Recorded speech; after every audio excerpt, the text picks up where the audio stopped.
Assalamualaikum warahmatullahi wabarakatuh. Bertemu lagi kita dalam pembelajaran PPKN. Bagaimana kondisi anak-anak hari ini? Semoga anak-anak dalam keadaan sehat walafiat, sehingga kita bisa memulai pelajaran kita kembali pada kesempatan hari ini. Mari kita mulai pelajaran pada kesempatan hari ini. Nah, kita akan membahas mengenai demokrasi Pancasila. Yang pertama, sebelum bahas mengenai demokrasi Pancasila, kita akan membahas dulu apa itu pengertian dari demokrasi. Demokrasi berarti pemerintahan rakyat. Yang kedua, demokrasi menurut McPherson. Dan yang ketiga adalah pengertian demokrasi menurut kamus. Yang pertama, demokrasi menurut kamus. Demokrasi sesungguhnya adalah seperangkat gagasan dan prinsip tentang kebebasan, tapi juga mencakup seperangkat praktek dan prosedur yang terbentuk melalui sejarah panjang dan berliku-liku. Demokrasi mengandung makna penghargaan terhadap harkat dan martabat manusia dan mempunyai tujuan memberikan kesejahteraan dan kebahagiaan bagi umat manusia. Negara demokrasi juga merupakan negara hukum. Demokrasi berarti mengandung suatu hubungan antara pribadi, individu, dengan masyarakat atau publik. Soko guru demokrasi atau universal. Yang pertama, kedaulatan rakyat. Yang kedua, pemerintahan berdasarkan persetujuan dari yang diperintah.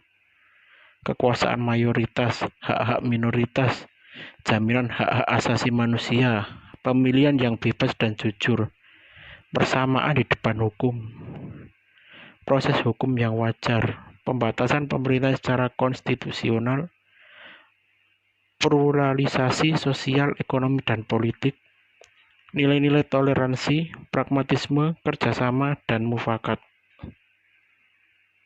Demokrasi Pancasila. Hakikat demokrasi Pancasila di sini adalah demokrasi itu menurut bangsa Indonesia adalah kedaulatan ada di tangan rakyat dan dilakukan sepenuhnya oleh Majelis Permusyawaratan Rakyat. Sedang arti demokrasi Pancasila adalah demokrasi atau kedaulatan rakyat yang didasari dan dijiwai oleh segenap sila Pancasila secara integratif. Demokrasi yang berdasarkan kekeluargaan, kegotong royongan yang ditujukan kepada kesejahteraan rakyat. Dalam demokrasi Pancasila, sistem pengorganisasian negara dilakukan oleh rakyat sendiri atau dengan persetujuan rakyat. Dalam demokrasi Pancasila, kebebasan individu tidak bersifat mutlak. Dalam demokrasi Pancasila, keuniversalan cita-cita demokrasi dipadukan dengan cita-cita hidup bangsa Indonesia yang dijiwai oleh semangat kekeluargaan.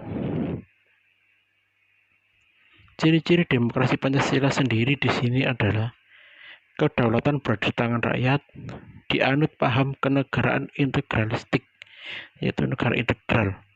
Cara pengambilan keputusan melalui musyawarah untuk mencapai mufakat, tidak mengenal partai pemerintahan dan partai oposisi, dilakukan keselarasan antara hak dan kewajiban, menghormati hak asasi manusia, ketidaksetujuan terhadap kebijakan pemerintah disampaikan dengan wakil-wakil rakyat, tidak menganut sistem satu partai, pemilu dilakukan secara luber, menganut sistem massa mengambang, tidak mengenal diktator mayoritas dan tirani minoritas, prinsip mendahulukan kepentingan rakyat.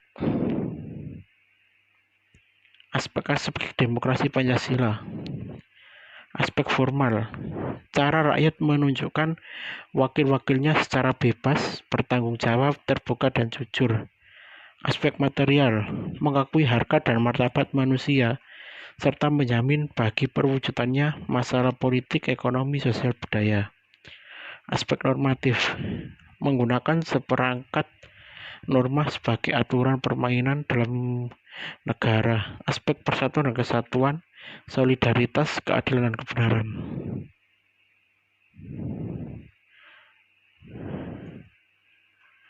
Aspek optatif atau tujuan dan keinginan yang tidak dicapai terciptanya negara hukum, negara kesejahteraan, dan negara kebudayaan.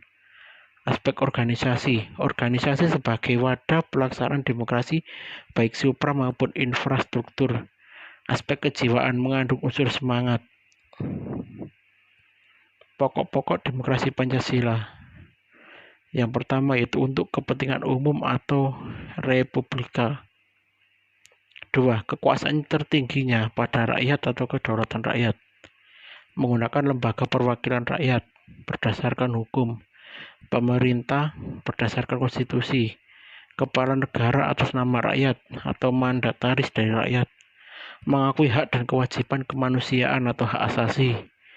Memiliki kelembagaan dan pengaturan wilayah negara, departemen, dan non-otonomi.